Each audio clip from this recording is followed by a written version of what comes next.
Sahana Vavatu Sahano Bhunaktu Sahaviryan Karavavahai Tejasvinavadhitamastu ma vidvishavahai. Om Shanti Shanti Shanti. Om. Om. Welcome back to our Saturday morning Bhagavad Gita class. We'll continue today, we'll begin as we do every class with some chanting, recitation. We'll start today with verse 11. Repeat after me. And be sure to glance at the meaning as we continue.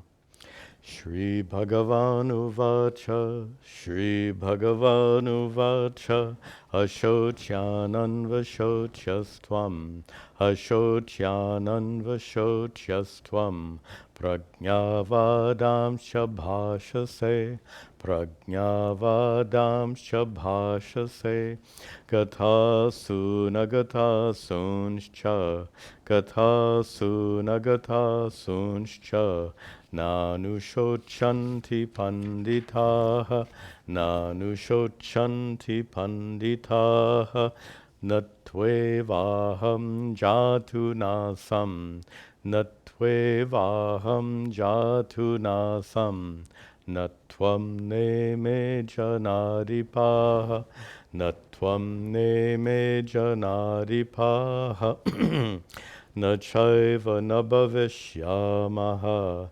Nachaiva nabhavishyamaha, Sarve vayamatah param, Sarve vayamatah param, Dehi nosman yatha dehe, Dehi nosman yatha dehe, Kaumaram yauvanam jara, Kaumaram yauvanam jara, Tata dehantara praptir, Tata dehantara praptir, Dhiras tatra namuhyati, Dhiras tatra namuhyati, Matra sparshastu kaunteya, Matra sparshastu kaunteya, Shitoshna sukha dukkadaha, Shitoshna sukha dukkadaha, Agamapayino nityas, Agamapayino nityas, Tanstatikshasva bharata, Tanstatikshasva bharata, Yam hi navyatayantyete, Yam hi navyatayantyete, Purusham purusharshabha, Purusham purusharshabha, Samaduhka sukham dhiram, Samaduhka sukham dhiram, Somratatvaya kalpate, Somratatvaya kalpate, Nasato vidyate bhavo, Nasato vidyate bhavo, Na bhavo vidyate sataha, Na bhavo vidyate sataha, Ubhayorapi drishtontas, Ubhayorapi drishtontas, Tvanayos tattvadarshibhihi, Tvanayos tattvadarshibhihi, Avinashitu tadvidhi, Avinashitu tadvidhi, Yena sarvamidam tatam, Yena sarvamidam tatam, Vinashamavyyasyasya, Vinashamavyyasyasya, Nakaschid kartum arhati, Nakaschid kartum arhati, Antavantahi me deha, Antavantahi me deha, Nityasyokta sharirinaha, Nityasyokta sharirinaha, Anashino prameyasya, Anashino prameyasya, Tasmad yudhyasva bharata. Tasmad yudhyasva bharata. Very good. Let us return. Before we begin today, I want to make a comment about this verse 11. Our prior class began with verse 11, which is also the very first verse of Vedantic teachings from Sri Krishna. And at the beginning of our next class, I gave a very brief overview of that verse, and it was really insufficient and not well advised. I said that in this verse, where Sri Krishna begins his spiritual teaching by telling Arjuna, you need not mourn. I said the reason you need not mourn, the reason Arjuna need not mourn, is that everyone on the battlefield is destined to die because of their karmas. Sri Krishna knows how their karmas will unfold, and therefore they're all going to die according to their karma. I gave that very brief summary, and that wasn't at all adequate. It was like a nutshell summary, but it wasn't enough, because in the coming chapters of the Bhagavad Gita, Sri Krishna is going to give, I think, about half a dozen different reasons that Arjuna should not mourn. Here's the first of many reasons Arjuna should not mourn. Another reason he'll give in chapter 11, Sri Krishna is going to say that I am the master of the cosmos. Everything happens according to my will. Sri Krishna is going to say in chapter 11, I've already killed them. You're not going to kill them, Arjuna. I've already killed them. Sri Krishna will say much later. Also, Sri Krishna is going to tell Arjuna in this chapter itself that it is Arjuna's dharma, his duty to fight. It is a dharma yuddha, as we discussed extensively in chapter 1. And if Arjuna fails to fight, he'll actually commit a sin. So he must fight to fulfill his dharma. In this chapter, in fact, we've started this topic where Sri Krishna gives two more reasons that Arjuna should not mourn. One is the truth of each individual, the true nature, Atma, the inner true self, is consciousness which is utterly unaffected by whatever happens to the body and mind. So for that very lofty reason also, there's no reason for Arjuna to suffer. And finally, as we discussed briefly, the sukshma sharira, the subtle body of each of those warriors, after their physical bodies fall on the battlefield, their subtle bodies will travel on, take another physical body, be reincarnated, and they will live again. So all of these reasons will be given in the future chapters in all the teachings of Sri Krishna, not just the one. I made the mistake of trying to put everything into a nutshell. And somebody very wisely said, anything that you can say in a nutshell belongs there. So there's a danger in summarizing like that, at least being too brief. Okay, enough said. Where we left off, by the way, these are wonderful verses dealing with some of the very most important and fundamental teachings of Advaita Vedanta. Sri Krishna gives those teachings in a very clear, compelling way. So these are excellent verses. Here, matras, I won't go through the verse again. We saw it at the end of the prior class. But Sri Krishna tells Arjuna that you can endure whatever happens to your body and mind, whatever happens on the battlefield, you can deal with that, you can endure it, because none of it affects your true nature, Atma.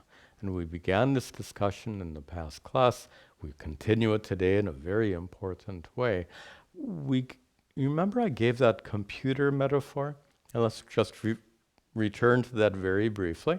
Like a computer has hardware and software, you have hardware, your physical body.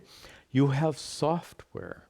your mind, your intellect, your senses, everything that enlivens your body. So you have hardware and software. Your computer has hardware and software. You also have hardware and software, but most important, if you remember the metaphor, we said your hardware and software, your computer would be useless without electricity. In the same way, this body and mind is invested with Atma, the true self. That Atma, and we're going to discuss in much more detail today, but so far we've discussed, and this is perhaps the most important aspect, Atma is not an abstract concept. Atma is your true nature.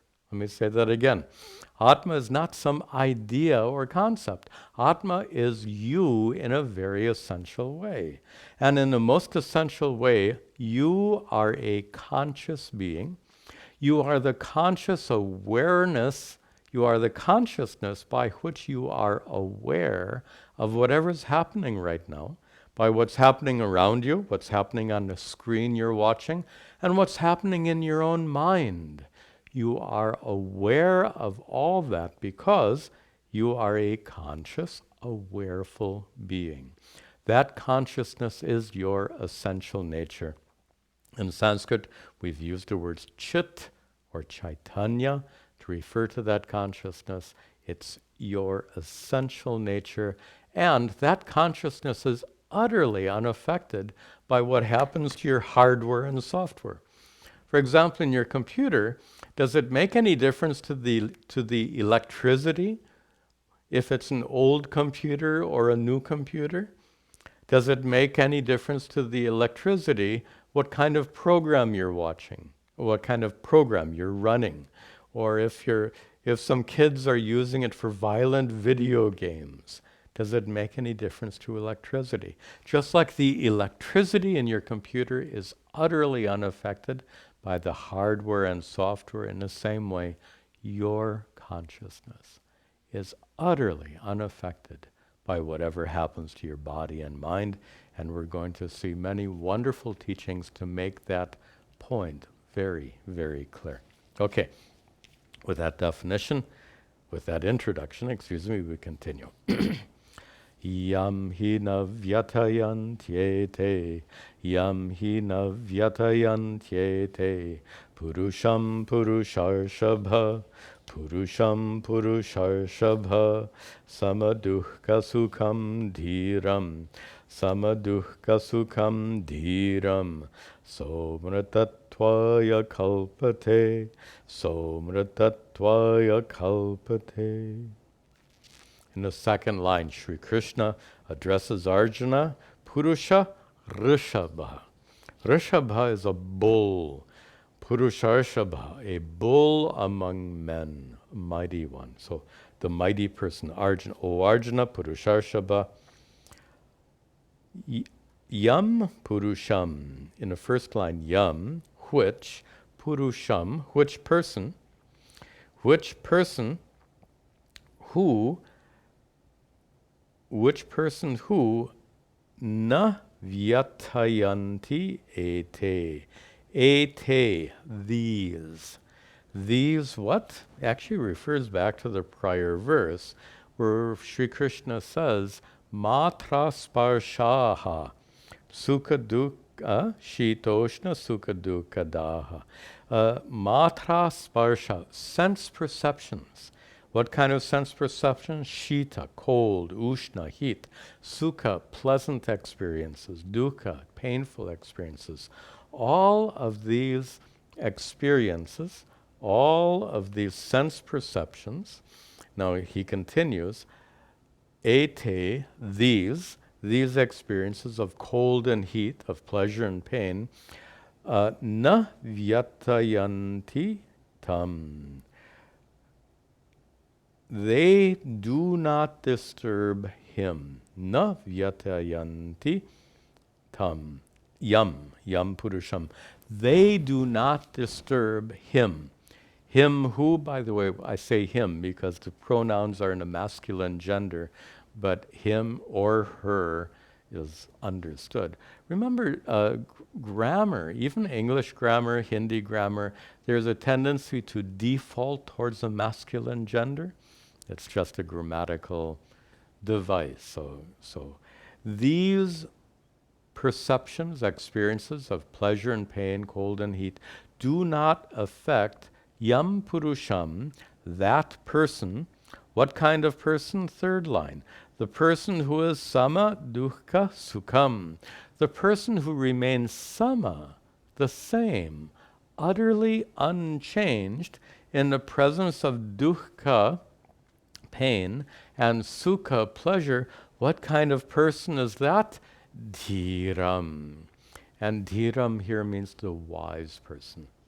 One who has understood these teachings, one who has understood that just as electricity isn't affected by the computer or the program, in the same way, the dhira, the wise person, is one who has understood that consciousness, again, not an abstract idea, the consciousness by which you know what's happening right now, that consciousness is utterly unaffected by whatever happens to your hardware and whatever happens to your software. That understanding makes you a dhiram, a wise person. Saha, that person, that wise person, amritatvaya kalpate. Literally, it means that person is fit for immortality, which is a little bit odd way of expressing the fact that that person is capable of becoming enlightened, gaining moksha, liberation. Another way of understanding it is that person recognizes one's own immortality. So the body, we know, has a birth date and a death date. What do they call that? A date of expiration. When you buy certain food items, they have a date on it, used before such and such a date. Well, your body has an expiration date as well. Consciousness has no expiration date. Consciousness wasn't born.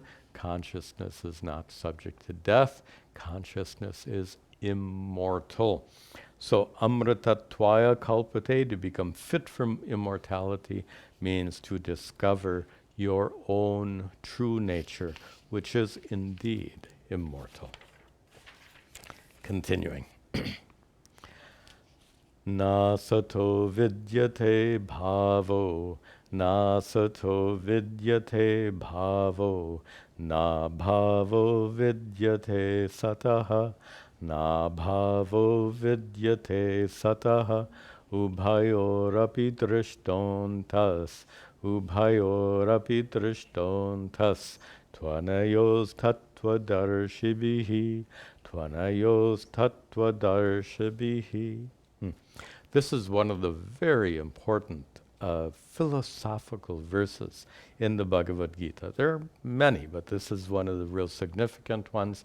In fact, in the commentaries of Sri Shankara and the commentary of Madhusudana Saraswati, they both go on at length. At length means not paragraphs, but pages on this particular verse, because it is so important. Also, let me mention that if you have printed out for yourself these slides from our website, I've made some changes in the English translation. Please use this translation that you're seeing here. The corrections are actually quite important. So, the first half, it's so, the words are so simple, the meaning is so profound. Na asataha vidyate bhavaha. Asataha, for that which is asat, for that which is unreal, na vidyate, there is no bhavaha, existence. For that which is unreal, there is no existence. And sataha, in the second line, and sataha, for that which is real. Notice first line is asataha, unreal. Second line, sataha, for that which is real. Na vidyate, there is no abhavaha, non-existence. Now, this can be a little intimidating. It's a little philosophical. But the key to understanding this is to understand the word real. What is real? And in Vedanta, we have a very specific definition, and I'd like to share with you that definition, the Sanskrit definition, because it's that important.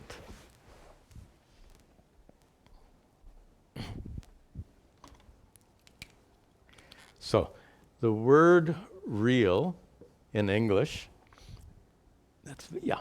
the word real. In Sanskrit, we can use the word sat, which is used in this verse. We can also use the word satya. In this context, satya isn't talking about true speech. We're using it in a sense of real. So all three of these words mean the same thing, real. What is our definition of real? The rishis, the ancient sages, gave us this brilliant and precise definition. I'd like you to know it, and it is Trikala Abadhitam. Abadhitam means non-negatable. I'll explain all this in a moment. Non-negatable trikala in the three periods of time. What are those three periods of time? You figured it out. Past, present, and future. Let me explain it a little bit more.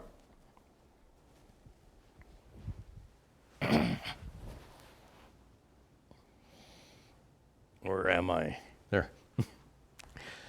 So, our definition, Vedanta's definition of real, is that which is non-negatable in the three periods of time, and to use more gentle language, use more accessible language, that which exists, non-negatable, which means that which continually exists in all the three periods of time, past, present, and future. But watch what that means.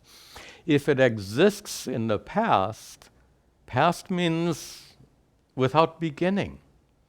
So therefore, without beginning means unborn and uncreated. So that which is real, to begin with, is uncreated.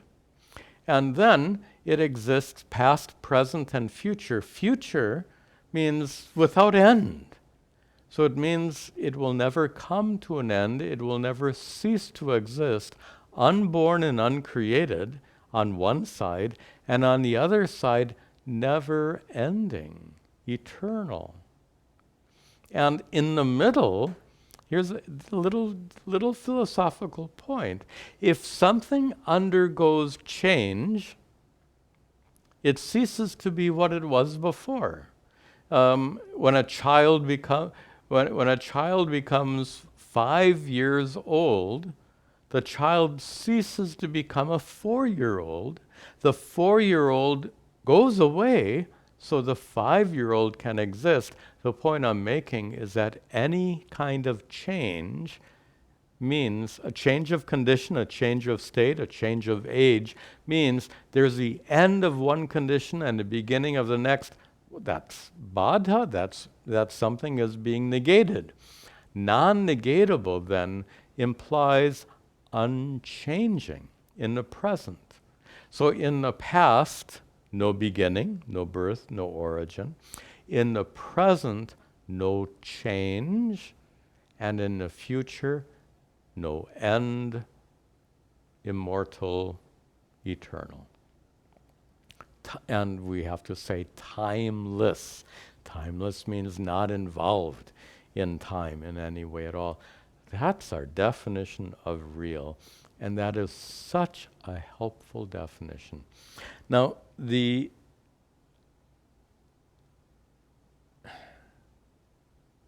let's see the verse first, and then I'll show you the application. So the verse says, asataha, for that which is unreal. What is unreal? that which was born, that which was created, that which is subject to change, that which will eventually cease to be. This pot is a good example of that which is unreal. It has a birth. It undergoes change. It will eventually cease to be. This physical body is another example of something that is unreal.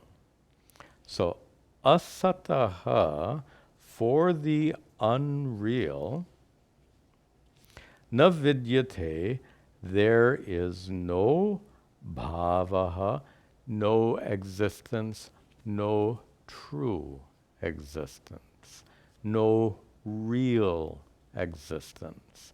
And here, let me finish the verse, and then we'll work on this. So let's just get the meaning of the verse first. Asataha, for that which is unreal, like the pot, like the body, na vidyate bhavaha, there is no true eternal existence, as you can understand. And in the second line, sataha, last word, for that which is real. Now, what is real? As we have said, unborn, uncreated, unchanging, eternal. Well, what is real? So far, the only thing we've discussed that matches that definition of reality, the only thing that meets that definition is your consciousness. Your consciousness is unborn, uncreated.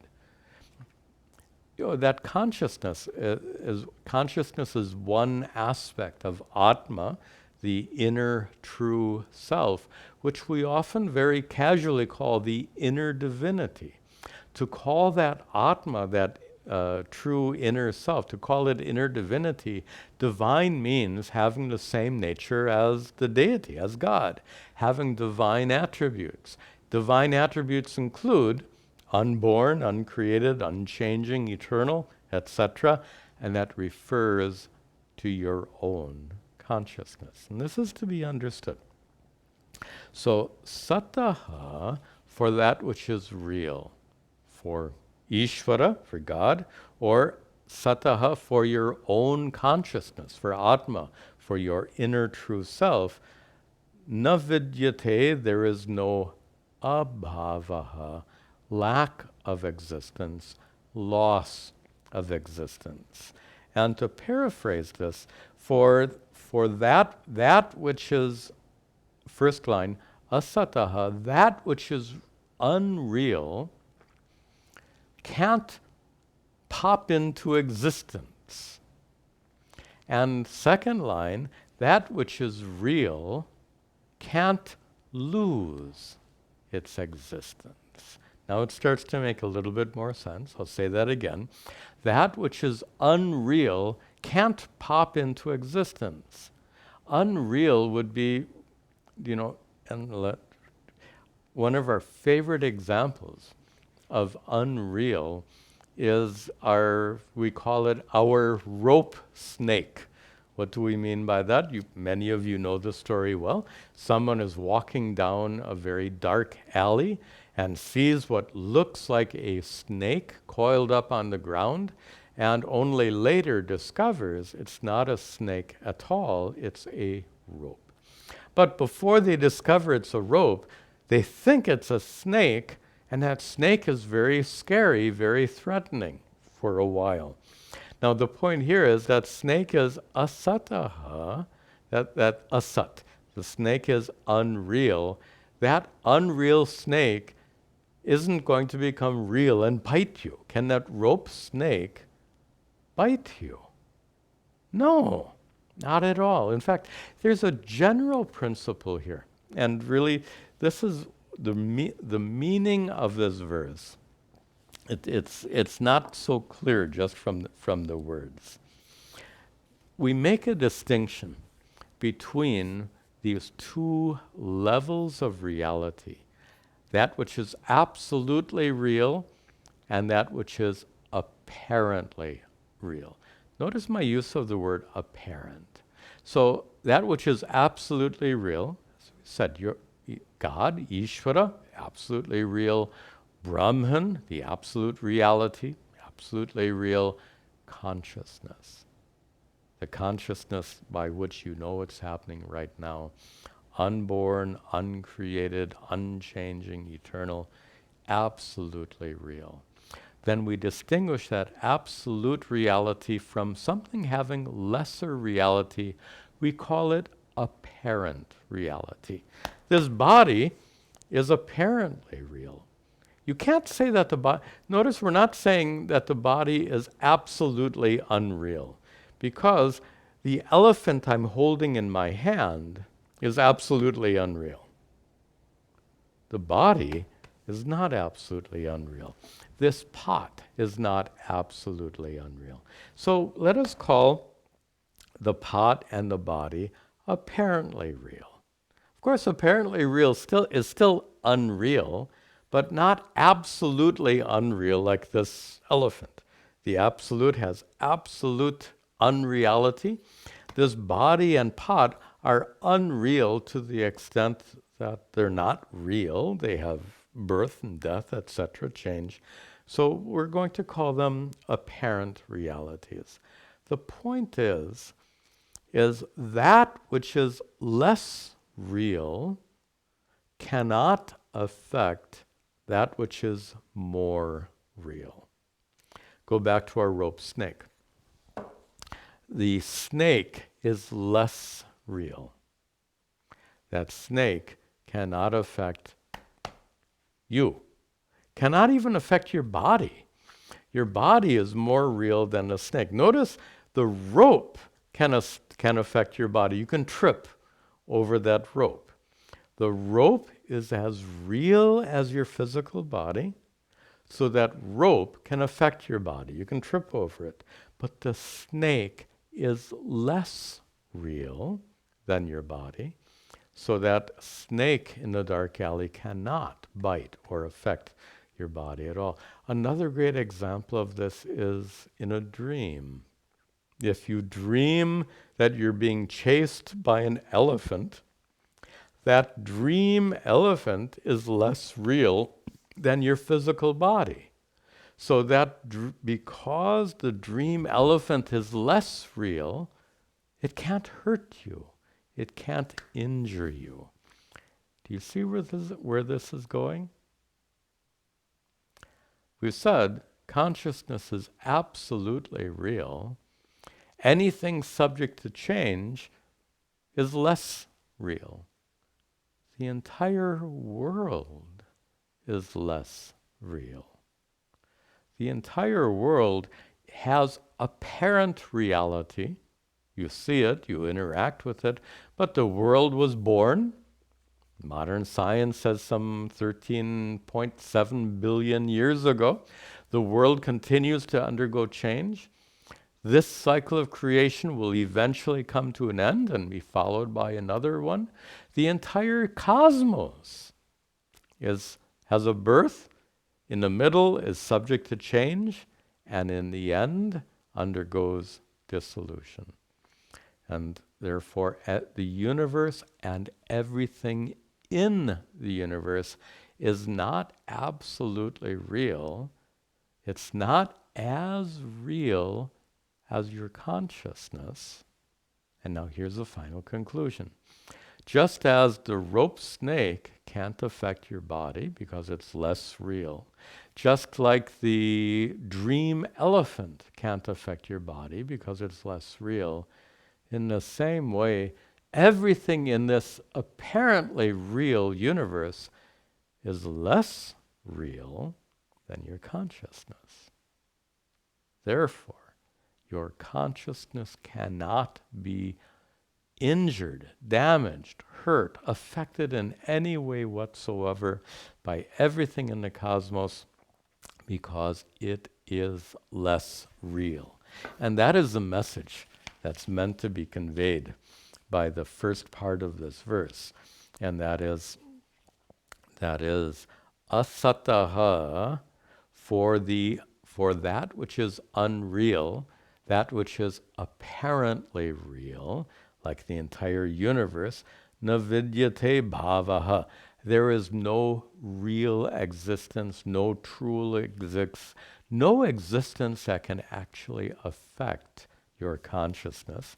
On the other hand, sataha, for that which is real, that which is absolutely real, not apparently real. Sataha, for that which is absolutely real, for your own consciousness, unborn, uncreated, unchanging, immortal, that which is divine in nature, your inner self, Atma, sataha, for that one, na vidyate, there is no abhavaha, there is no loss of existence. It will never cease to exist. Oh, I wanted to put this on the board also. Let me just go back to the board and add one thing. You've all seen this very common expression. Atma is, the words that we've always used, Sat, Chit, Ananda. Okay, Atma is Sat, Chit, Ananda. Atma is that inner self, true self, inner divinity. And notice the words used in Vedanta. First of all, that true self, again, not a concept. We're talking about you in an essential nature. And as we've said several times today already, conscious. Chit means consciousness. Consciousness is that consciousness by which you know what's happening right now. But what kind of consciousness? Is it a consciousness that's subject to change? Is it a consciousness that can be affected by the world? Is it a consciousness that's subject to suffering? That's what the word sat means. It is, to call this consciousness sat means, first of all, unborn, uncreated, and eternal. So not something transient. But what I said, in the middle, unchanging. In the middle means, compared to past and future, the present is in the middle. So in the middle, in the present, sat means your consciousness is unchanging. That which is unchanging can't be harmed by anything, can't be threatened by anything. Okay, we'll leave the word ananda go for another day. That's not our subject right now.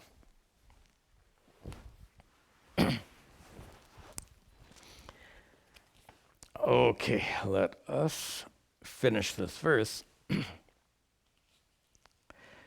Drishta antaha in the third line. Anta here means a conclusion. Anta means end.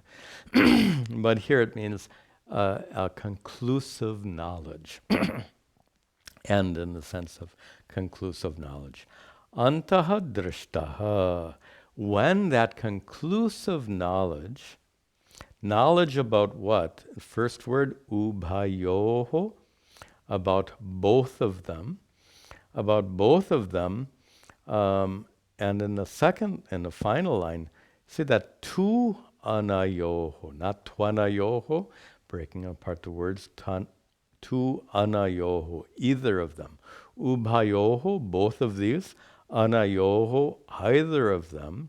When the antaha, when there is conclusive knowledge about both of these two. What are the two?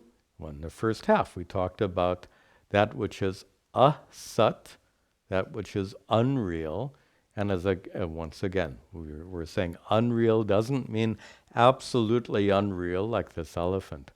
Unreal means apparently real, that which comes and goes like the entire world. That's one, is asat, and the other, of course, is sat, that which is absolutely real. So, antaha, the conclusive truth, ubhayoho api tu anayoho, the conclusive truth with regard to both of these individually, ubhayoho, both, anayoho individually. The conclusive truth about both of these is drishtaha, is seen, is understood, ascertained, by whom, and the last word, tattvadarshibhihi, by those who are, those, darshi means one who sees, darshibhihi, plural, by those who see what? Tattva, reality, truth. Tattvadarshibhihi, by those who see the truth, by those who recognize the truth, the antaha, the conclusive understanding of sat and asat is understood.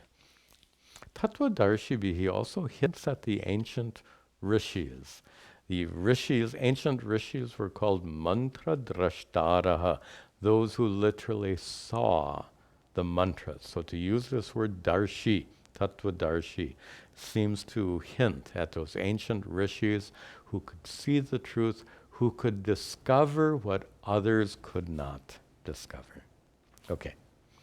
Again, Shankaracharya and Madhusudana Saraswati go on, page after page after page, lots of technical things. But I think now, especially early in our study of Bhagavad Gita, we're not going to get into too much of that depth. It's sometimes, the common expression, you can't see the forest, you can't see the trees through the forest. Is it the other way around? And you get so caught up in the details, you lose the big picture. We don't want to lose the big picture here, so we will proceed. Avinashitu tadvidhi, avinashitu tadvidhi, yena sarvamidam tatam, yena sarvamidam tatam, vinashamavyayasyasya, vinashamavyayasyasya, nakaschid kartum arhati, nakaschid kartum arhati. So here, Sri Krishna commands Arjuna, tadvidhi, O Arjuna, you should understand that. Tadvidhi, you would say, ye samjho. you should understand this. Understand what? And understand Atma, the true self, which is avinashi, not subject to vinasha, not subject to destruction. And it's that consciousness, which is your true nature, is avinashi, not subject to destruction, because as we saw in the prior verse, it is absolutely real. And absolutely real, as we saw in our definition, is that which exists in the three periods of time, past, present, and future. Therefore, it is avinashi. Okay. So Arjuna, tadvidhi, understand that which is avinashi too, in particular, that which is indestructible. And it is that by which, look at the second line, yena, that by which, sarvam idam, this, sarvam, all of this entire universe is tatam, pervaded. The entire universe is pervaded by this consciousness. Now this launches us up into another important discussion I don't think we've had so far, and that is the consciousness by which you know what's happening right now is not stuck inside your head.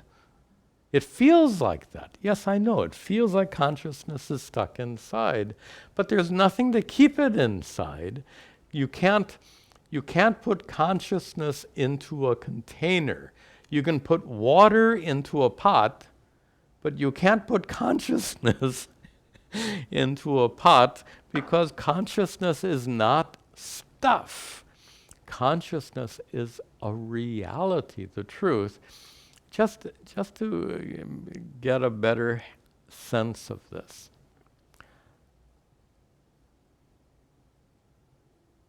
the usual way I teach this, I guess it works. If I ask you, how tall is your consciousness? How wide is your consciousness? You get it immediately. It doesn't have dimensions. Look at this. That which doesn't have dimensions has no edge, no boundary, no limit. That which has no limit is limitless, infinite, infinitely vast. You know, the comparison that's used frequently in Vedanta is it's like space. Space itself is dimensionless. Objects have dimension. Space has no dimension, has no edge, has no boundary, has no limit. Therefore, space is all pervasive. Just as space is all pervasive, so too your consciousness. Which means we've got a problem now. If consciousness is all pervasive, the consciousness by which you know what's happening now certainly pervades your body and mind. Wouldn't it also pervade my body and mind? Look where we're going with this discussion. There is no your consciousness or my consciousness. There is one all-pervasive consciousness. That one all-pervasive consciousness is manifest in you. That same one all-pervasive consciousness is manifest in me. Like in last week's class, we said many computers plugged into the same electricity. The same electrons are coursing through all 10 computers. In the same way, the same one consciousness gives sentiency to every living being. That same one consciousness being boundaryless, limitless, being all pervasive. So the consciousness by which you know what's happening right now is the same consciousness by which I know what's happening right now, leading to the question everyone has. And it's a good question, it's a valid question. The question is, Swamiji, if it's the same consciousness in your mind and the same consciousness in my mind, then why don't I know your thoughts? That's a good question, and it's not too hard to answer. The question belongs to consciousness or your mind? A tricky question. We have to differentiate now. Who asks that question? Does your consciousness ask your question, or does that question arise in your mind? Consciousness doesn't ask questions. In fact, it's because of consciousness that you're aware of the question.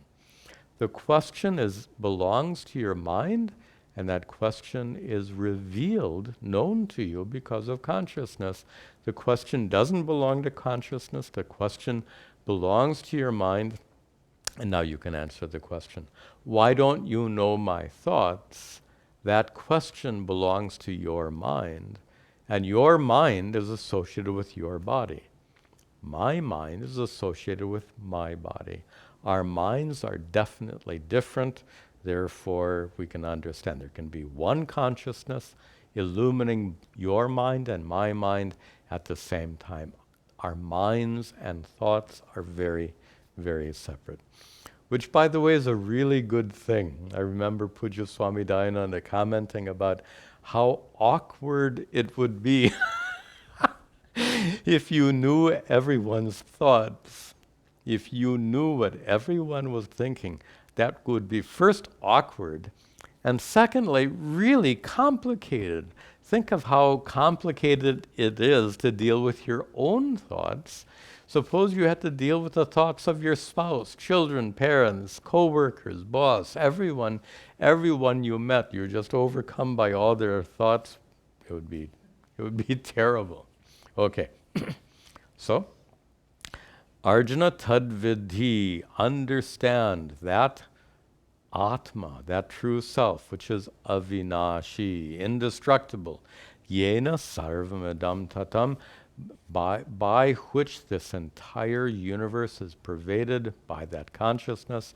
The entire universe is pervaded.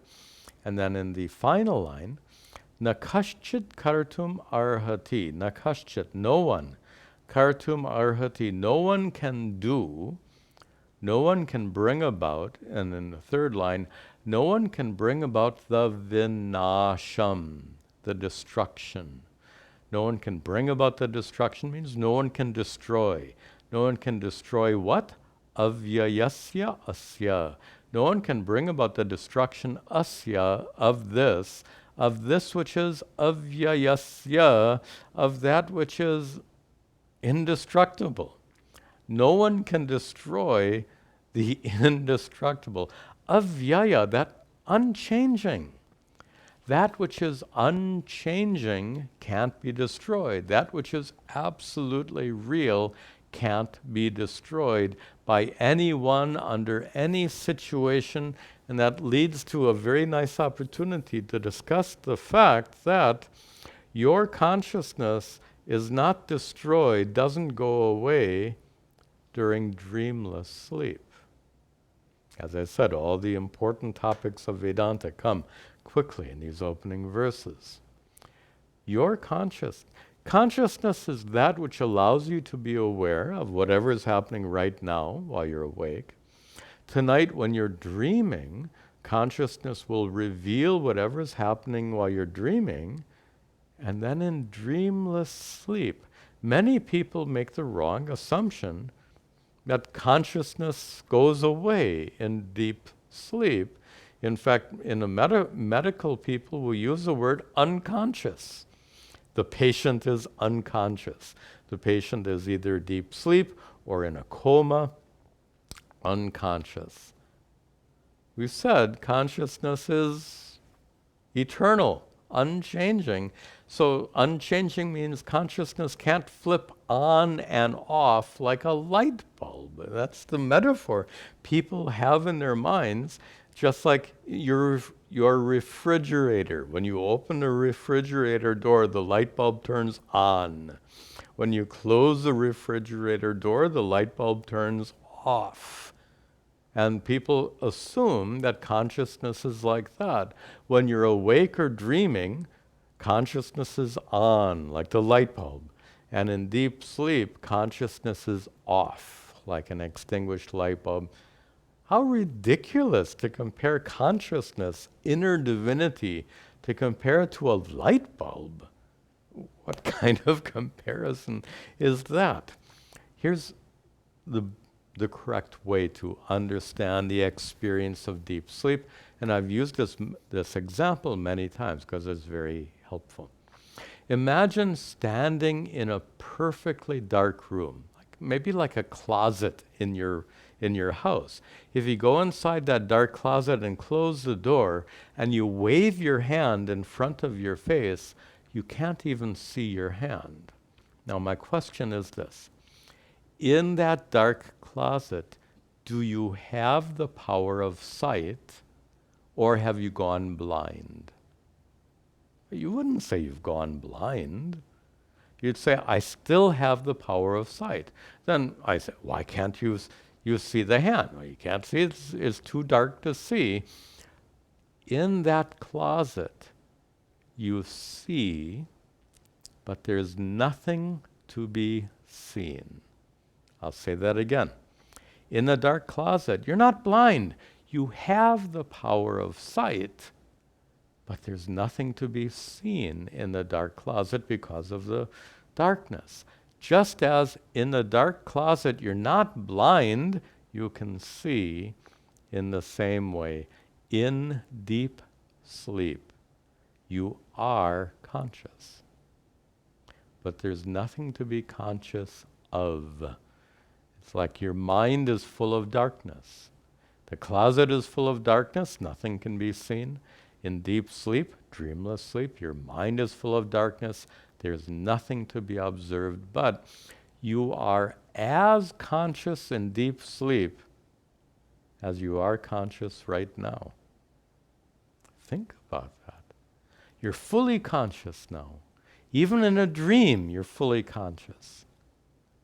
And you are equally conscious in deep sleep. We said before, that which is real is that which existed in the future, that which exists in the past, looking at that 3 times, and in the present is unchanging. Your consciousness is unchanging. In the waking state, your consciousness reveals what's happening in your mind. In the dream state, your consciousness hasn't changed. Your mind has changed from waking state to dream state. Consciousness hasn't changed. Your consciousness continues to illumine or reveal whatever is happening in your mind in the dream state. And in deep sleep state, it's not that consciousness has these 3 states. We talk about waking, dream, and sleep as 3 states, but they're 3 states of your mind. They're not 3 states of consciousness. Consciousness is unchanging. When you fall into deep, dreamless sleep, consciousness doesn't change. It continues to shine. It continues to illumine whatever is happening in your mind, only there's nothing happening. Your mind has become totally inactive, totally silent. So your consciousness reveals the absence of activities in your mind. While you're awake, consciousness reveals the activities of your mind. While you're dreaming, consciousness reveals the dream activities of your mind. And in deep sleep, your consciousness reveals the inactivity of your mind, the silence of your mind. Okay, we'll conclude here. One brief announcement. We're celebrating Mahashivaratri this coming week, an important celebration. In pre-pandemic days, when we had live classes at our ashram, we would always pause our Saturday classes and have a special celebration of Mahashivaratri, some other celebrations as well. So following that tradition, next week, instead of this Bhagavad Gita class, next week we'll have our kind of a virtual celebration of Shivaratri. What that celebration is this. I've worked very hard to prepare a special video which is like a meditation on Shiva in a very special way. I think it's something you'll enjoy. Anyway, I worked hard and prepared the video, and what I'll do next Saturday, I'll upload the video. So next Saturday, instead of watching this Bhagavad Gita class, next Saturday you can watch this video I've produced, this meditation on Shiva, in honor of Mahashivaratri. Then the following week, of course, we'll continue our Bhagavad Gita classes. Om Sarve Bhavantu Sukhinaha Sarve Santu Niramayaha Sarve Bhadrani Pashyantu Ma Kaschid Dukkha Bhag Bhaveta Hasato Ma Sadgamaya Tamaso Ma Jyotirgamaya Mrityor Ma Amritangamaya. Om Shanti Shanti Shanti.